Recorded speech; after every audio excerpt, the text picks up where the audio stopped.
तो चलिए दोस्तों, कुछ हम ऐसे फैक्टर्स पे डिस्कस कर लेते हैं कि लोग इतनी सुसाइड क्यों कर रहे हैं इस टाइम पे, और ऐसे क्या रीज़न्स हो सकते हैं कि एकदम से सुसाइड रेट में इतना ज़्यादा इंक्रीज़ आ गया हो। तो पहला जो रीज़न है वो सोशल आइसोलेशन का है या डिस्टेंसिंग का है। जैसे कि आप सभी लोग जानते हैं कि इस महामारी की, इस पेंडेमिक की, कोविड-19 की कोई भी अभी तक वैक्सीन नहीं बनी है, कोई भी दवाई नहीं है। सिर्फ़ और सिर्फ इसका जो इलाज है वो प्रिकॉशन है। हम सिर्फ बचाव कर सकते हैं इस बीमारी से। तो जैसे कि सरकार ने हमारी कहा था कि हमें सोशल डिस्टेंसिंग को फॉलो करना है, हमें सोशल आइसोलेशन में रहना है, और जो लोगों को ऐसे कुछ सिम्टम्स लगते हैं उनको होम क्वारंटाइन करने की ज़रूरत है या क्वारंटाइन सेंटर में रहने की ज़रूरत है। तो जो सोशल आइसोलेशन होता है, जैसे कि हम सभी लोग हैं, हम सोशल एनिमल्स हैं, जो हम ह्यूमन बींग्स होते हैं वो हम सोशल एनिमल्स हैं जिनको हमेशा आसपास लोग चाहिए होते हैं उनके साथ रहने के लिए। तो हम लोग एकांत में नहीं रह सकते, हम डिस्टेंसिंग मेंटेन करके नहीं रह सकते, और ना ही अभी तक हमें आदत थी इस चीज़ की। पर अचानक से ये अनफोर्सीन सर्कमस्टेंसेस आ गए हमारी लाइफ में, जिसके लिए कोई भी दुनिया में प्रिपेयर नहीं था, क्योंकि इतनी दौड़ भाग भरी ज़िंदगी थी, जहाँ भी देखते थे वहाँ पे लोग ही लोग नज़र आते थे। पर आज रोड सुनसान है, स्कूल, क्लब, हर जगह मॉल, शॉपिंग मॉल, जिम, तो हर जगह कोई भी नहीं है। तो इससे क्या हो रहा है कि लोगों के अंदर बहुत एंजाइटी आ रही है, बहुत ज़्यादा वो लोग परेशान हो रहे हैं, क्योंकि आदत नहीं है हम लोगों को सोशल आइसोलेशन में रहने की या लोगों से डिस्टेंस मेंटेन रखने की। तो इस वजह से क्या कि, और हमारी फैमिलीज़ में आजकल जो ट्रेंड है कि हम न्यूक्लियर फैमिलीज़ को काफ़ी फॉलो करते हैं, मतलब हमें जॉइंट फैमिलीज़ में नहीं रहना पसंद है।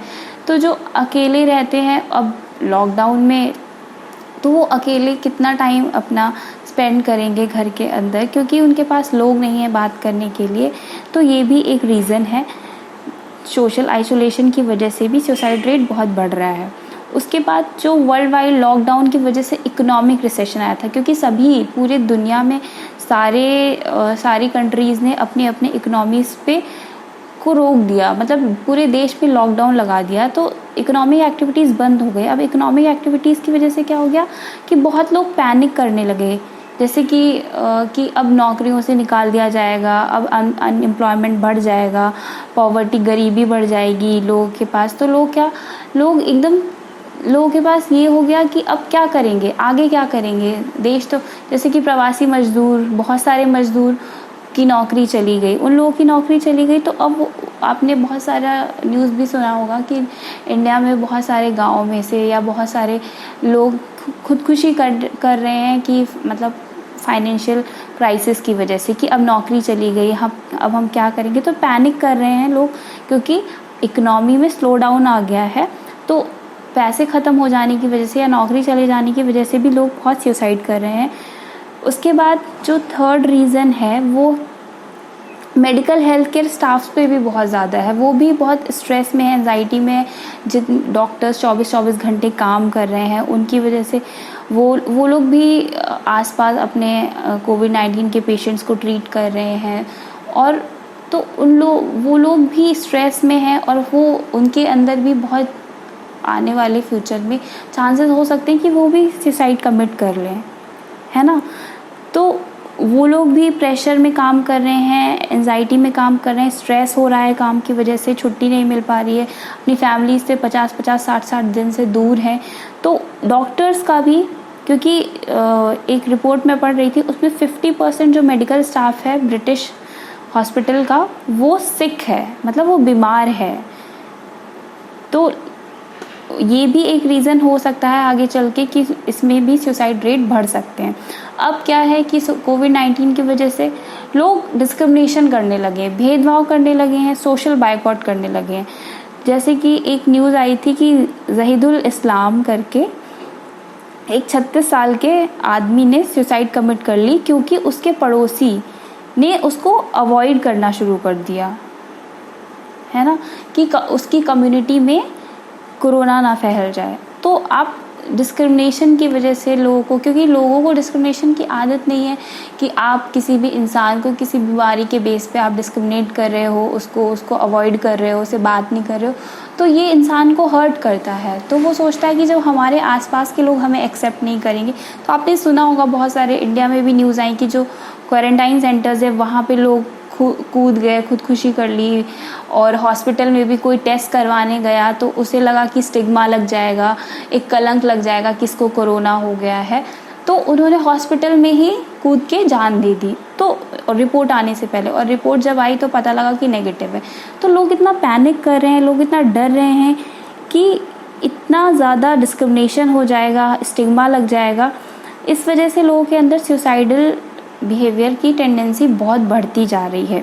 तो आइसोलेशन की वजह से, स्ट्रेस की वजह से, इकोनॉमिक क्राइसिस की वजह से, नौकरी जाने की वजह से, और जो डिस्क्रिमिनेशन है उसकी वजह से लोग बहुत सुसाइड कर रहे हैं।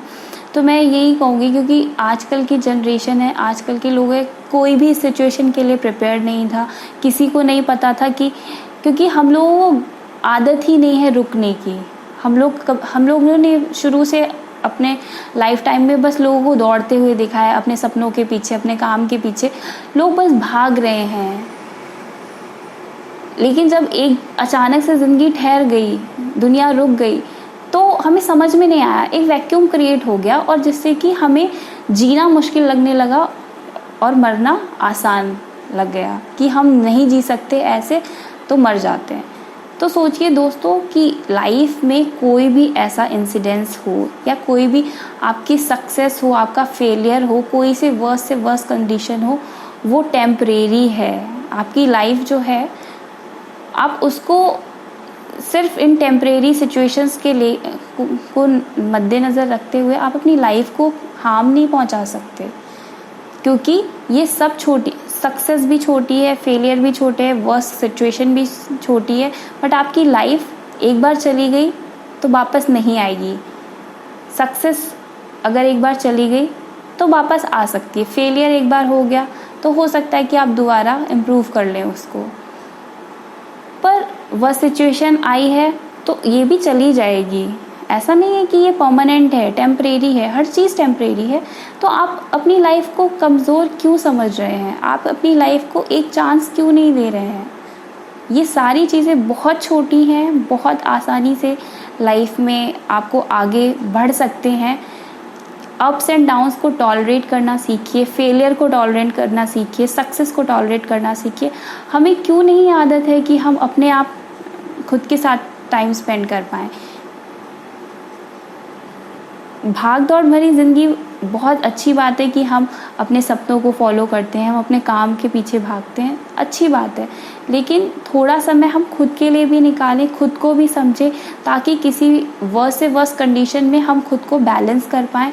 आज यही हो रहा है कि लोग अपने आप को बैलेंस नहीं कर पा रहे हैं, क्योंकि उन्हें आदत ही नहीं लगी है इस चीज़ की।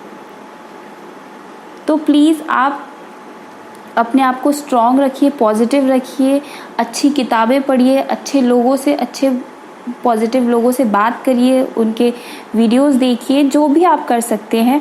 अपने घर में ही पॉजिटिव एनवायरनमेंट रखिए, और आप घर के अंदर ही अपनी फैमिली से कनेक्ट रह सकते हैं, फ्रेंड से कनेक्ट रह सकते हैं, और सोशल मीडिया से कनेक्ट होके आप लोगों तक पहुंच सकते हैं। आजकल तो इतने घर बैठे इतने सारे सोर्सेज अवेलेबल हैं, तो इनकी भी आपको आदत होनी चाहिए लाइफ में, क्योंकि आपको नहीं पता, यू नेवर नो कि कैसी सिचुएशन कब आ जाए, किस वक्त। तो लाइफ को बैलेंस करना सीखिए, खुद को स्पिरिचुअलिटी के थ्रू आप खुद को बैलेंस कर सकते हैं। मेडिटेशन करिए, योगा करिए, जो भी आप कर सकते हैं करिए, खुद को बैलेंस रखिए। बट हताश होके, निराश होके आप अगर अपने आप को कमज़ोर समझ के सुसाइड कर लेंगे, और आपको तो एक बार ज़िंदगी चली गई तो कभी वापस नहीं आएगी, पर ये सिचुएशंस टेम्परेरी है, मैं बार बार कह रही हूँ। तो ये भी समय चला जाएगा। आप अपने आप को मजबूत रखिए, स्ट्रॉन्ग रखिए, स्टे हैप्पी, स्टे पॉजिटिव, अच्छी बुक्स पढ़िए, और हमें अपने समाज में अपने लोगों को आसपास पॉजिटिव रखना है, मोटिवेट करना है। कभी भी आपको ऐसा लग रहा है कि कोई भी इंसान निराश है, तो उसको प्लीज़ बूस्ट करिए, क्योंकि लाइफ सबसे ज़्यादा इम्पॉर्टेंट है किसी और चीज़ से। Thank you so much.